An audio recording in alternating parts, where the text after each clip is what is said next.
Ito yung isang sinasabi ko mga sir. O, tignan nyo to. Nag-hard touch na. Nag-hard touch. Ayan nga kasi, kakagamit ng cellphone na basa ang kamay. Ayan, nag-hard touch. Natuluyan na. Tignan nyo, hindi natatouch yung battery. O, yung storage, hindi natatouch. Pero yung ibang part, natatouch niya. Yung yan lang sa may battery at storage, ayaw. Pero dito sa may system, natatouch. Sa battery, storage, wala, ayaw. Yan. Kaya nga sinasabi ko sa inyo, huwag kayong gagamit ng cellphone na basa ang inyong kamay. Kasi mag-hard touch yung cellphone nyo. So, di bale. Ito, papakita ko sa inyo yung diskarte dyan. Baklasin natin. Baklasin nyo pala. Ayan, yung LCD ng cellphone nyo. Ayan. So, dito, pag nabaklas nyo na yung LCD, mayroon lang tayong tinatanggal dito na pyesa na nag-shorted. So, para tuluyan ng maayos yung ating LCD. So, ito yan. I-hot air nyo lang. Huwag masyadong malakas yung init mga sir. Siguro mga, 445 lang yung init. Ganun lang. Tapos yung hangin, sakto lang siguro mga number 8 lang yung hangin. So, para hindi masyadong mainit.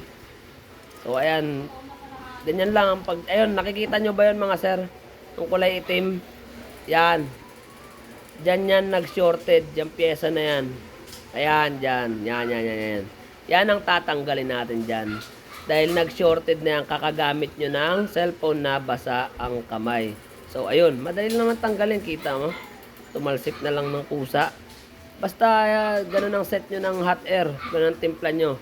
420 yung init. Tapos, number 8 yung hangin. So, ayan yung tinanggal natin mga sir. Ayan yung naging shorted. Kaya, nagkaroon ng hard touch yung cellphone nyo. So, ayun lang mga sir. Babalik na natin siya sa kanyang pagkakabuo. So, ayan. Ngayon, i-check natin kung hindi pa rin napipindot. Kanina hindi napipindot yung battery, di ba? Pati yung storage. Tignan nyo ngayon. Pindutin natin yung battery. Napipindot na. Di ba? Napipindot na. Subukan natin tong storage. Napipindot na. So, ayun mga sir, ibig sabihin, okay na siya, hindi na siya hard touch. Kasi kanina hindi napipindot yan yung mga yan eh. Ngayon, kahit anong piliin nyo dyan, napipindot na. Di ba?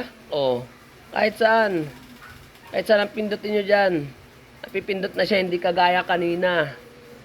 Magmula sa pinakababa, pataas, lahat ng pipiliin nyo dyan, napipindot na siya, hindi kagaya kanina na hindi siya napipindot. So, ayun lang yung solusyon doon mga sir. So, sa mga hindi pa nakapag-follow, mag-follow na kayo para marami kayong matutunan at i-share nyo rin sa iba para marami rin silang matutunan. So, hanggang dito lang. Bye-bye.